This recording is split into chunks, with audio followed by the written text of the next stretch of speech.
উৰণৰ মাত্ৰ ৫-১০ ছেকেণ্ডতেই মোৰ অনুভৱ হৈছিল যে কিবা বিজুতি হৈছে। হঠাতে জ্বলি উঠিছিল বিমানখনৰ লাইটবোৰ।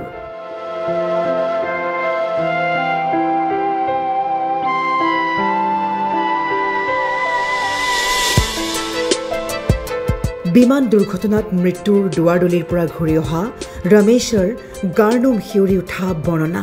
প্ৰথমে কম ২০২৫ বৰ্ষটো পৃথিৱীৰ বাবে সঁচাকৈয়ে ভয়ংকৰ নেকি? হঠাৎ ঘটিলে কি এয়া?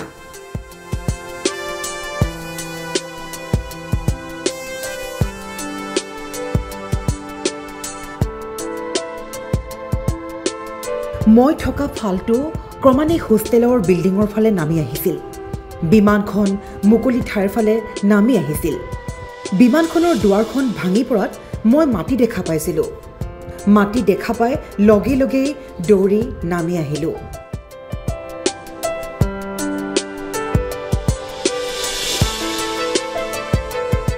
আহমেদাবাদৰ শোকাও বিমান দুৰ্ঘটনাত একেলগে শেষ হৈ গ'ল বহু সপোন।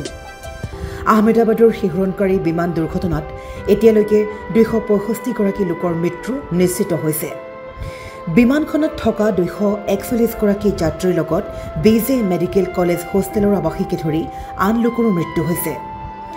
আহমেদাবাদৰ শোকাও বিমান দুৰ্ঘটনাত যেন সকলোৱে শেষ হৈ গ'ল।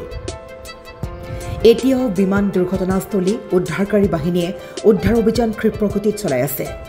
দুৰ্ঘটনাস্থলীৰ পৰা এতিয়াও উদ্ধাৰ হৈ আছে ইটোৰ পিছত সিটো মৃতদেহৰ বহু অৱশিষ্ট অংগ। কিন্তু ইয়াৰ মাজতেই বিমান দুৰ্ঘটনাৰ বহু কৰুণ কাহিনী পোহৰলৈ আহিছে। বিশ্ব জোকাৰি যোৱা শোকাও বিমান দুৰ্ঘটনাত কথমপি প্ৰাণ ৰক্ষা পৰিল ৰমেশ বিশ্বাস কুমাৰৰ।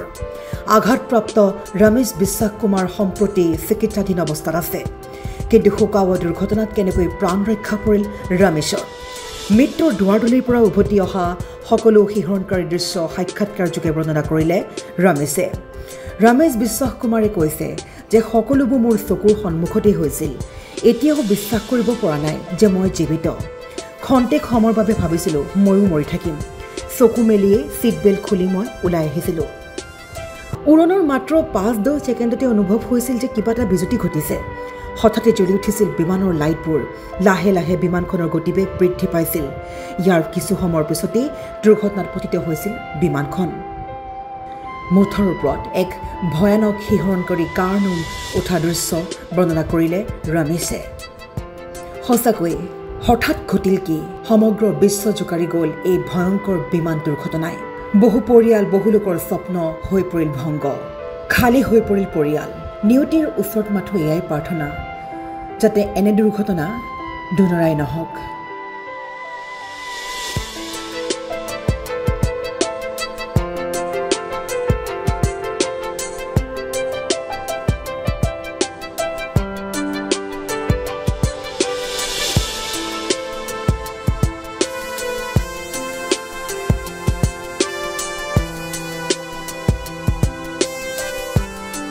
শেষত এয়াই সুধিম, জ্যোতিষীয়ে কোৱাৰ দৰে সঁচাকৈ ২০২৫ বৰ্ষটো পৃথিৱীৰ বাবে অতিকৈ অমংগল নেকি?